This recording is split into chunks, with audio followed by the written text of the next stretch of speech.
The first thing I noticed was the sound of an acoustic guitar being tuned. That sound didn't belong anywhere near my property. I was sitting in my kitchen at 7:42 on a Saturday morning, drinking coffee from a chipped ceramic mug that used to belong to my grandfather, when the notes drifted through the window.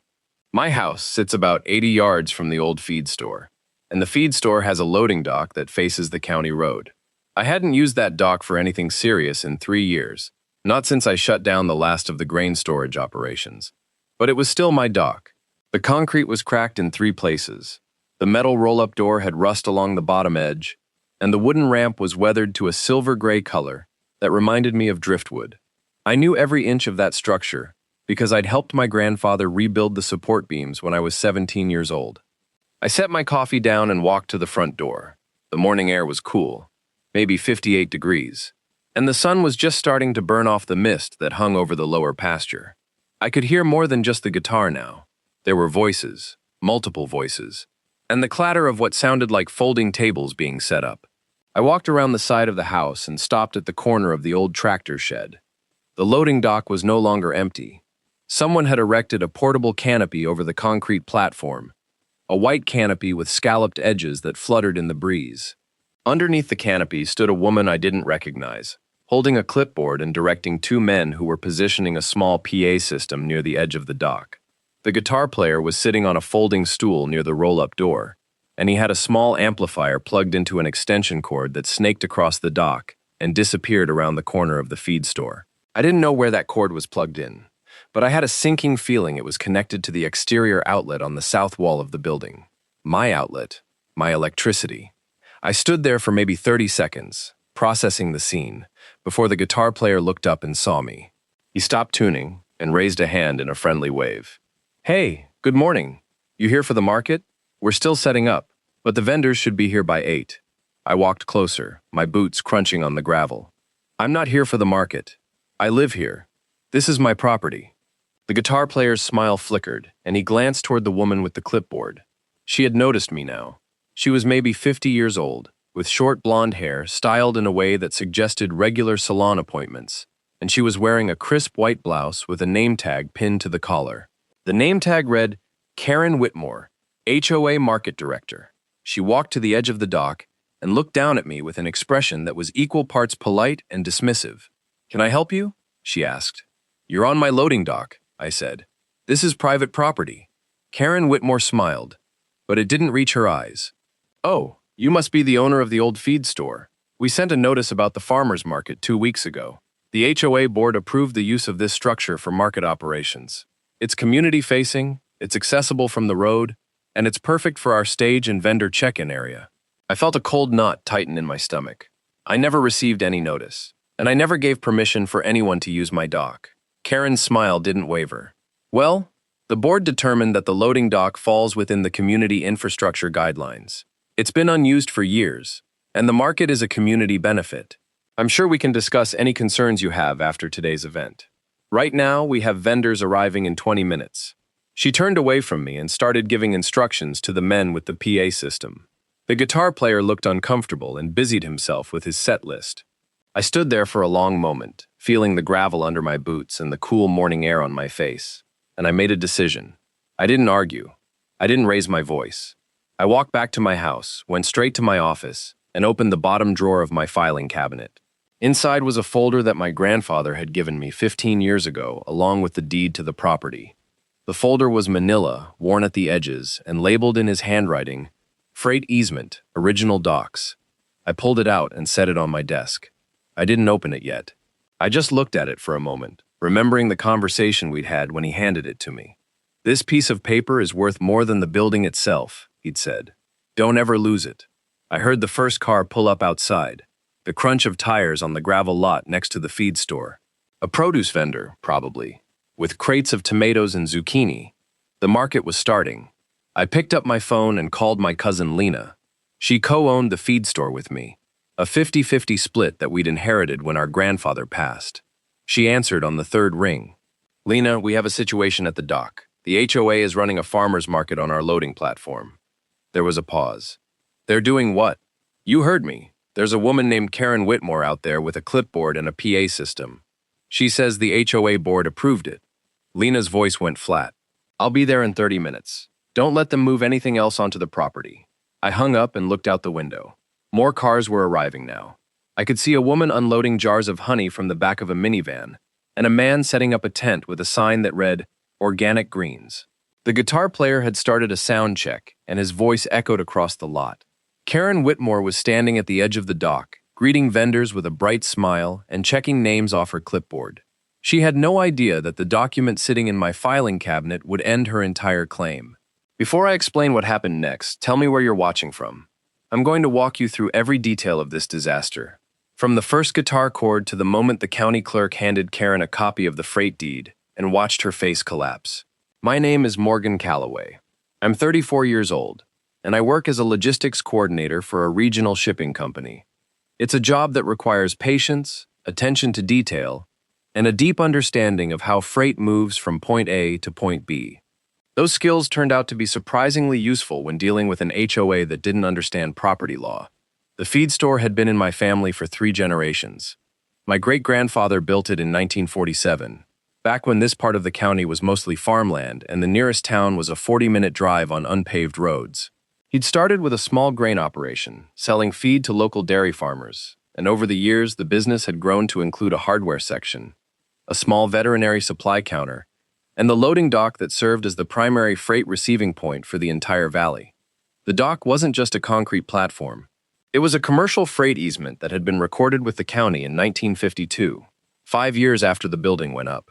The easement specified that the loading dock and the access road leading to it were privately deeded for commercial freight use, and that any public or non-freight use of the structure required the explicit written permission of the property owner. My great-grandfather had insisted on that clause because he'd had a dispute with a neighboring landowner who tried to use the dock for a livestock auction. He wanted to make sure that no one could ever claim the dock was public property.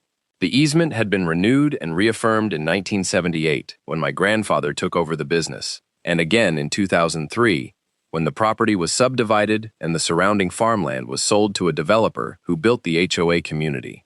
That developer, a man named Richard Halstead, had signed a document acknowledging the freight easement and agreeing that the HOA would have no claim to the loading dock or the access road. That document was in the folder. I'd read it a dozen times over the years, mostly out of curiosity, never imagining I'd actually need it. The HOA community, called Meadowbrook Estates, had been built in phases between 2004 and 2010. It was a typical suburban development: 240 homes, a community pool, a clubhouse, and a board of directors that seemed to attract people who enjoyed telling other people what to do. I'd never had any problems with them before.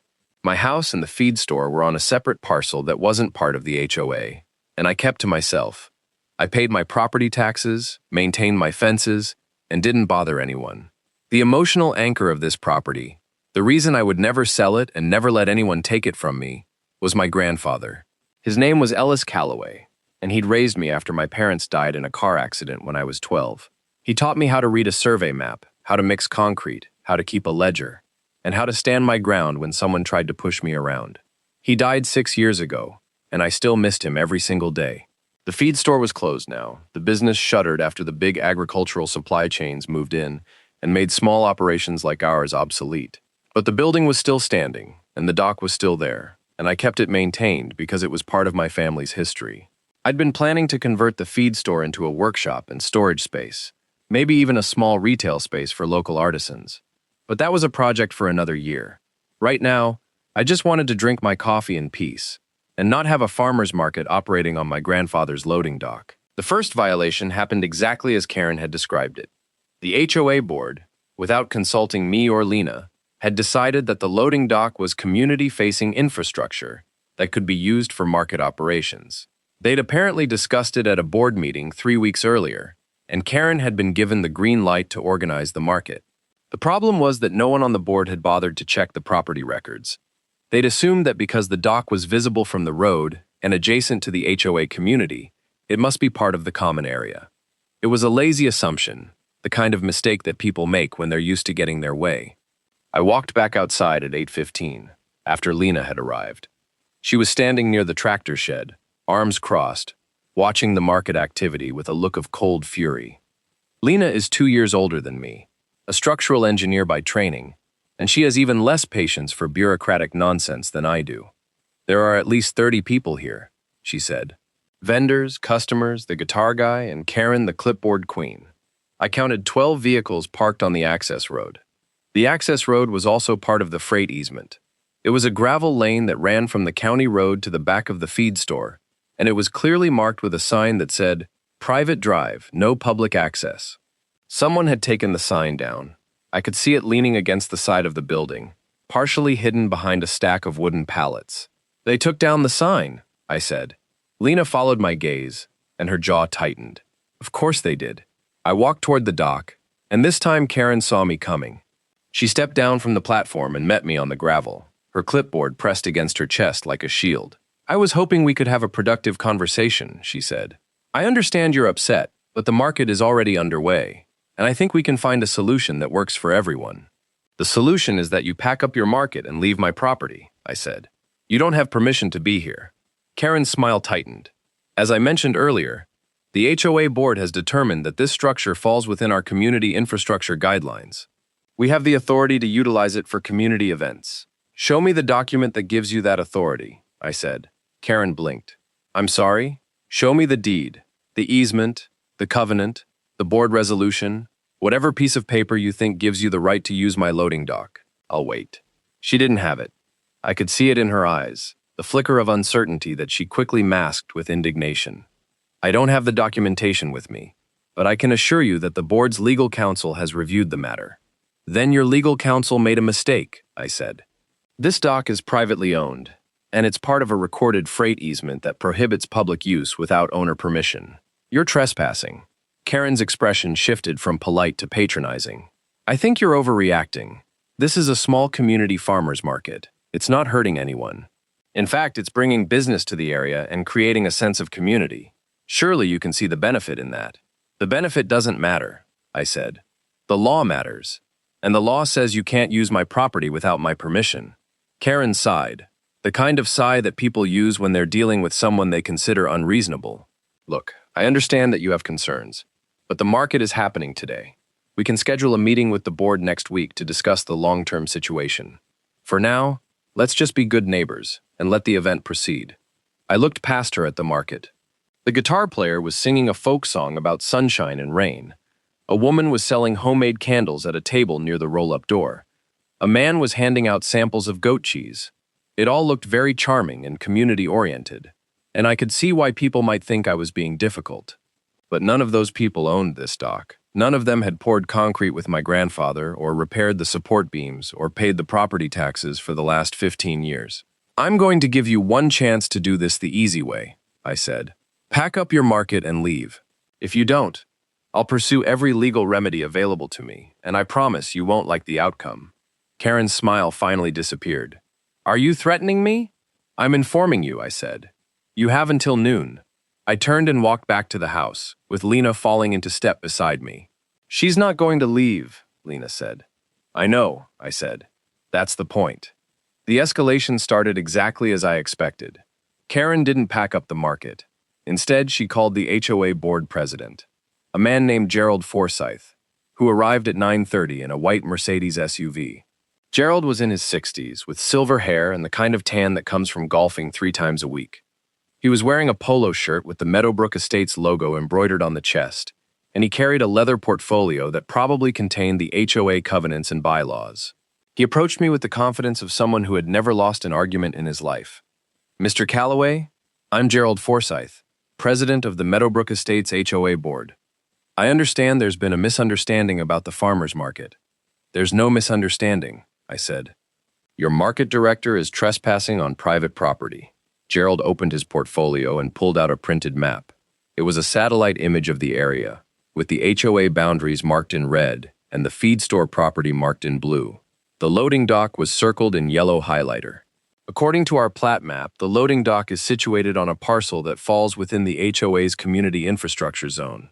The original developer designated this area for shared use, and the board has the authority to manage it." I looked at the map. It was wrong. The boundary line was drawn at least 40 feet into my property, cutting through the feed store building itself. "Where did you get this map?" I asked. "It's the official HOA plat map. filed with the county in 2004. It's incorrect, I said. The actual property line is marked by the survey stakes that are still visible along the tree line. Your map is wrong. Gerald's expression didn't change. I'm sure we can resolve this with a proper survey. But in the meantime, the market is a scheduled community event, and we have vendors who have paid fees to participate. I'm asking you, as a neighbor, to allow the event to proceed today. We can sort out the boundary issue next week. The vendor fees. That was the first time anyone had mentioned money. I filed that detail away in my mind. How much are the vendor fees? I asked. Gerald hesitated, just for a fraction of a second. That's an internal HOA matter. How much? I repeated. $25 per vendor, plus a 10% commission on sales, Karen said, walking up behind Gerald.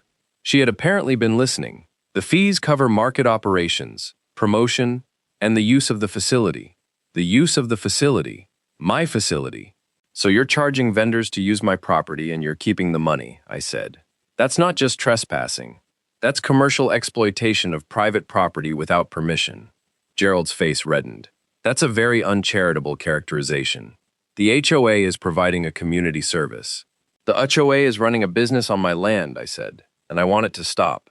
Gerald closed his portfolio with a snap. I can see that we're not going to resolve this today. I'll have the board's attorney contact you next week. In the meantime, the market will continue as scheduled. He turned and walked back toward the dock, with Karen following close behind. I heard her say something about difficult people and no sense of community, and I felt my jaw clench. Lena had been standing quietly during the exchange, but now she spoke. They're not going to stop. They think they can steamroll you. I know, I said. That's why I'm going to let them. Lena raised an eyebrow. Let them? Let them dig their hole deeper, I said. Every hour that market operates on our property without permission is another hour of documented trespass.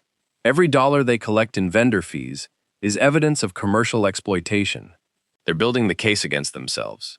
I went back inside and started documenting everything. I took photos of the market from multiple angles, capturing the canopy, the PA system, the vendors, the customers, and the vehicles parked on the access road. I noted the time and date on each photo. I recorded a video of Karen making announcements from the dock, her voice amplified through the speakers. Welcome to the Meadowbrook Farmers Market. We're so happy to have you here today. Please visit all our wonderful vendors, and don't forget to check in at the registration table for your market loyalty card. I saved the video to a folder on my computer, along with the photos and a written timeline of events. The folder was labeled HOA Trespass, Evidence. I didn't argue with anyone. I didn't confront Karen or Gerald again. I just watched and documented. At 11 o'clock, a produce vendor approached me while I was standing near the tractor shed. He was a young man, maybe 25, with dirt under his fingernails and a friendly smile. Hey, are you the owner of this place? He asked. I am. I just wanted to say thanks for letting us use the dock. It's a great setup.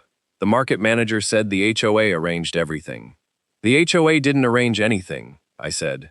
They're using my property without permission. The vendor's smile faded. Wait, what? You heard me. This dock is private property. The HOA never asked for permission, and they're charging you fees to use land they don't own. The vendor looked toward the dock, where Karen was laughing with a customer. She told us the dock was HOA property. She said the owner had abandoned it years ago. I haven't abandoned anything, I said. I live right there. I pointed at my house. The vendor's expression shifted from confusion to anger. I paid $40 for this spot. She said it was a premium location because it's right next to the stage. $40. Karen had told Gerald the fee was $25. She was skimming money, or she was charging different rates to different vendors. Either way, it was another piece of information to add to the folder. What's your name? I asked. Tomas Rivera. I run a small organic farm about 10 miles from here. Tomas, I'm sorry you got caught up in this. I'm going to resolve it, but it might take a few days. Can I get your contact information? He gave me his phone number, and I wrote it down in the notebook I'd started carrying. If you need to talk to someone about getting your vendor feedback, I might be able to help, I said. Tomas nodded slowly. I'd appreciate that. I don't make a lot of money at these markets. $40 is a lot for me. I watched him walk back to his tent, and I felt my resolve harden. This wasn't just about property rights anymore. Karen was exploiting small farmers and vendors, taking their money under false pretenses. and using my family's dock as the stage for her scheme. The market ended at 2 o'clock in the afternoon. The vendors packed up their tents and crates, the guitar player loaded his equipment into a van, and Karen supervised the cleanup with her clipboard in hand. By 3:30, the dock was empty again, but there were signs of the day's activity everywhere. Tire tracks on the gravel, scuff marks on the concrete, a discarded coffee cup near the roll-up door, and a faint smell of grilled sausages from a food vendor who had set up near the access road. I walked out to the dock after everyone had left and inspected the damage. The exterior outlet where the PA system had been plugged in was still warm to the touch. The wooden ramp had a new crack, probably from the weight of the canopy equipment, and the private drive sign was still leaning against the building, its mounting post bent at an angle. I took more photos. Then I went back inside and started the investigation. The investigation phase is where I thrive. My job as a logistics coordinator requires me to track shipments, verify documentation, and resolve disputes with carriers and warehouses. I'm good at following paper trails, and I'm patient enough to dig through records until I find what I'm looking for. On Monday morning, I drove to the county recorder's office. It's a squat brick building on the edge of town, with fluorescent lighting and the faint smell of old paper. The clerk on duty was a woman named Diane, who had been working there for 30 years and knew every file in the archive. "Morning, Morgan," she said when I walked in. "What are you looking for today?" "I need to pull the original plat map for Meadowbrook Estates, the one filed in 2004, and I need the freight easement records for parcel 47B, the old Callaway feed store." Diane nodded and disappeared into the back room. She returned 15 minutes later with a stack of documents. "The plat map is here, and the easement records are in this folder. The original 1952 filing is in the archive, but I pulled the certified copies from 1978 and 2003. I spread the documents out on the reading table and started comparing them.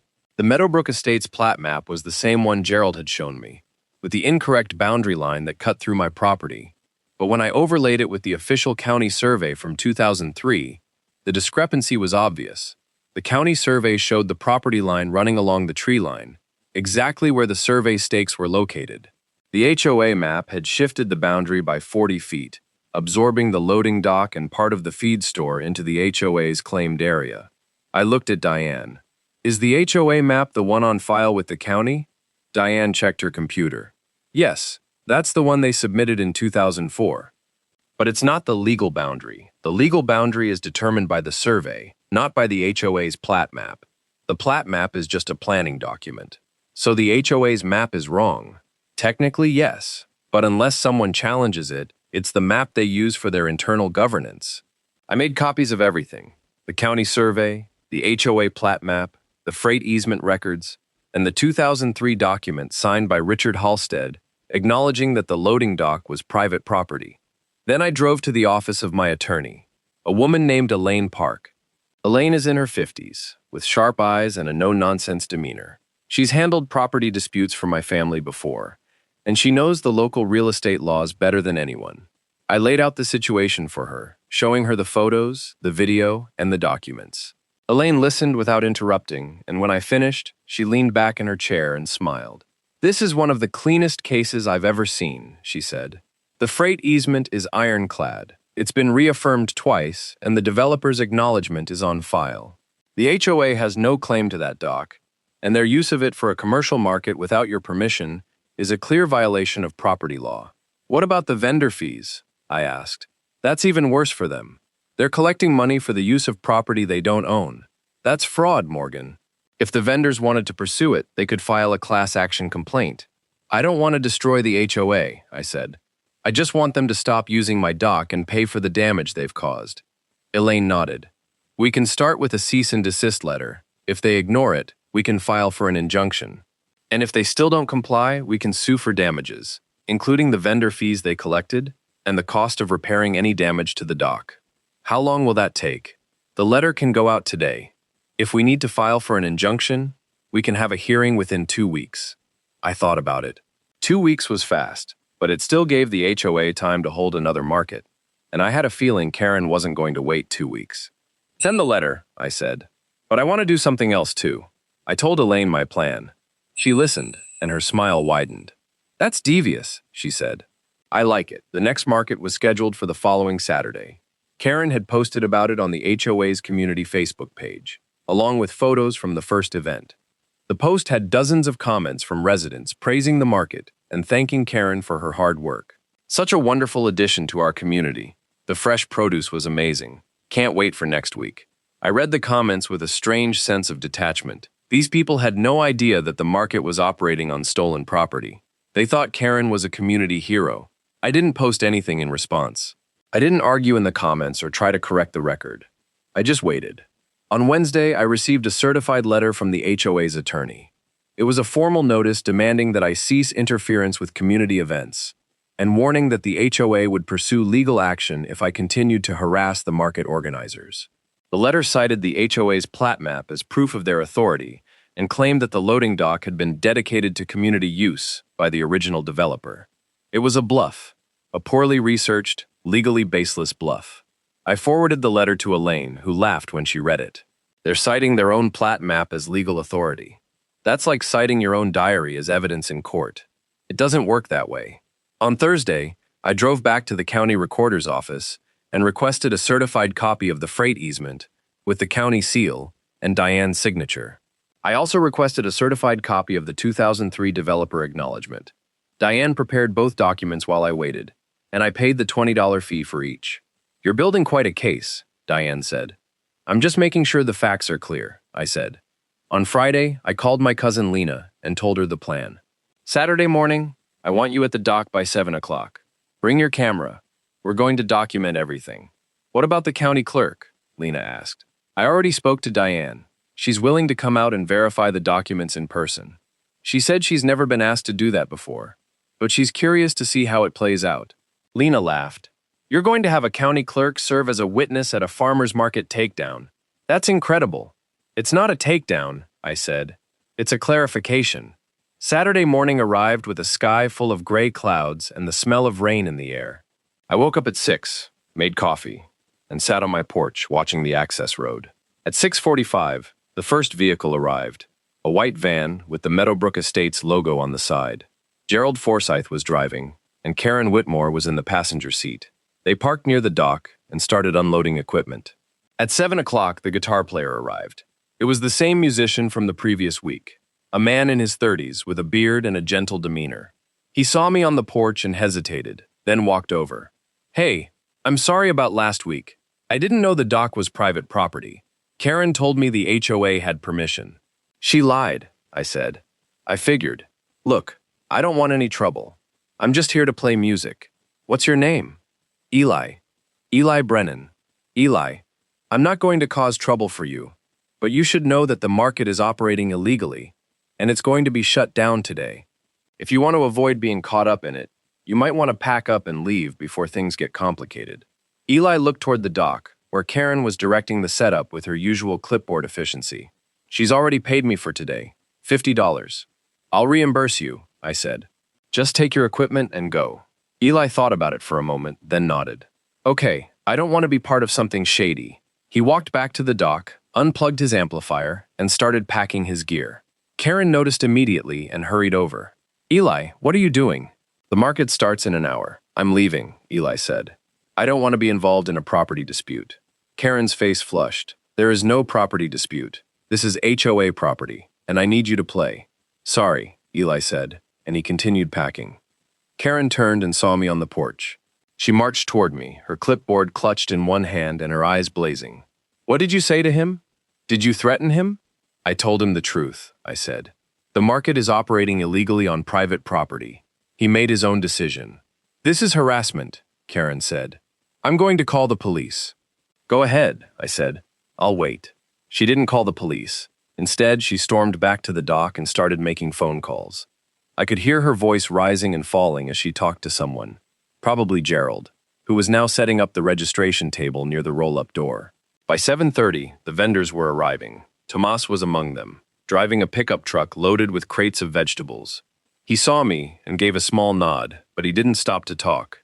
Other vendors were setting up their tents and tables, unaware of the conflict brewing behind the scenes. At 7:45, Lena arrived with her camera. She set up near the tractor shed, where she had a clear view of the dock and the access road. At 7:50, Diane pulled up in her county-issued sedan. She was wearing a blazer with the county seal on the pocket, and she carried a leather briefcase containing the certified documents. "Ready for this?" she asked. "Ready," I said. At 8 o'clock, the market officially opened. Karen stood on the dock with a microphone, welcoming the crowd of about 50 people who had gathered for the event. "Good morning, everyone, and welcome to the second weekly Meadowbrook Farmers Market. We're so excited to have you here today. Please visit all our vendors, enjoy the music. Well, we're having a slight technical issue with the music, but we'll have that sorted out shortly. And don't forget to check in at the registration table." I waited until she finished her announcement. Then I walked toward the dock, with Lena and Diane following a few steps behind. The crowd parted as I approached, and I could feel eyes on me. Karen saw me coming, and her smile froze. "Mr. Calloway, I'm in the middle of opening the market. Can this wait?" "No," I said. "It can't." I turned to face the crowd. "I need everyone's attention for a moment. My name is Morgan Calloway, and I'm the owner of this property. The loading dock you're standing on, the access road you drove in on, and the building behind me are all private property. They are not part of the Meadowbrook Estates HOA. They never have been." A murmur rippled through the crowd. Karen stepped forward, her microphone still in hand. "That's not true. The HOA board has confirmed that this dock is community infrastructure. Mr. Calloway is mistaken." "I'm not mistaken," I said, "and I have the documents to prove it." I nodded to Diane, who stepped forward and opened her briefcase. She pulled out the certified copy of the freight easement and held it up so the crowd could see. "This is a certified copy of the original freight easement for parcel 47B, recorded with the county in 1952 and reaffirmed in 1978 and 2003. The easement specifies that the loading dock and access road are privately deeded for commercial freight use, and that any public or non-freight use requires the explicit written permission of the property owner. No such permission has ever been granted to the Meadowbrook Estates HOA." Karen's face went pale. That can't be right. The board's map is wrong," Diane said. "I'm the county recorder. I've worked in this office for 30 years. The legal boundary of this property is determined by the county survey, not by the HOA's internal plat map. The survey clearly shows that the loading dock is on private property." Gerald pushed through the crowd, his face red and his portfolio clutched under his arm. "This is outrageous. You can't just show up with some documents and disrupt a community event." "The documents speak for themselves," I said. "Your HOA has been operating a commercial market on private property without permission. You've been collecting vendor fees for the use of a facility you don't own. That's not just a violation of property law. That's fraud." The crowd was buzzing now. Vendors were looking at each other with confusion and anger. Customers were pulling out their phones to record the scene. Tomas stepped forward, his arms crossed. "She charged me $40 for a premium spot. She said the dock was HOA property." Another vendor, a woman selling baked goods, spoke up. "I paid $35. She said it was a standard fee." "I paid $50, a man with a honey stand said. "She told me it was the last available spot and the price had gone up." Karen was backing away now, her clipboard hanging limply at her side. "There's been a misunderstanding. The board will review this and—" "There's no misunderstanding," I said. "You've been exploiting vendors and using my property to do it. The market is shut down, effective immediately. All vendor fees collected today and last week need to be refunded, and the HOA will be receiving a bill for property use damages." Gerald stepped forward, his voice shaking with anger. "You can't do this. We have a legal right to—" "You have no legal right to anything on this property," I said. "Read the deed. Read the easement. Read the developer's acknowledgement from 2003, signed by Richard Halstead himself, stating that the HOA has no claim to this dock. It's all right here." I held up the folder, the same manila folder my grandfather had given me 15 years ago. "This folder contains every document you need to see, and if you still don't believe me, you can take it up with the county." Diane nodded. "The county will support Mr. Calloway's claim. The records are clear." The crowd had gone quiet. Karen was standing at the edge of the dock, her face a mask of humiliation and fury. Gerald was flipping through his portfolio, as if searching for a document that could save him. The vendors were packing up their tents, muttering to each other about refunds and false promises. I walked up to the dock and unplugged the PA system. The speakers let out a soft pop and then the market fell silent. "This event is over," I said. "Please leave the property. If you have questions about vendor fee refunds, You can contact the HOA board directly. I suggest you do it soon. The aftermath unfolded over the following weeks. The HOA board held an emergency meeting, and the minutes from that meeting were leaked to the community by a board member who had grown tired of Karen's schemes. The minutes revealed that Karen had been charging vendors inflated fees and pocketing the difference, a scheme that had netted her over $2,000 across the two market events. Gerald Forsyth resigned as board president, citing personal reasons, but everyone knew the real reason was the freight easement disaster. The board voted to refund all vendor fees, and they issued a formal apology to the community for the miscommunication about the market location. My attorney, Elaine, sent a demand letter for property use damages, including the cost of repairing the cracked ramp, replacing the private drive sign, and compensating me for the unauthorized use of electricity. The total came to $4,700. The HOA's insurance company initially balked, but when Elaine sent them the certified documents and the video evidence, they agreed to settle. The check arrived 3 weeks after the market shut down. Karen Whitmore was removed from her position as market director, and the board launched an audit of her financial activities. The audit revealed that she had been skimming money from other HOA events as well, including a holiday craft fair and a summer pool party. She was ordered to repay the stolen funds, and the board filed a complaint with the county prosecutor's office. I didn't press charges myself. I didn't need to. The evidence was already public, and Karen's reputation in the community was destroyed. She moved out of Meadowbrook Estates 6 months later, and I heard through the grapevine that she was living in a condo 2 towns over, where the HOA board had already been warned about her history. I told him there was nothing to apologize for. He'd been misled just like everyone else. He offered to play at a private event on my property sometime, and I said I might take him up on that. The loading dock is quiet now. I repaired the cracked ramp, replaced the sign, and installed a security camera that covers the access road. The feed store is still standing, and I've started the process of converting it into a workshop. I think my grandfather would have liked that. Some mornings, I walk out to the dock with my coffee and stand on the concrete platform, looking out at the tree line and the lower pasture. The mist rises off the grass, and the sun comes up over the ridge, and everything is peaceful. The folder is back in my filing cabinet, in the bottom drawer, where it belongs. I don't expect to need it again, but if I do, I know exactly where it is, and I know exactly what it says.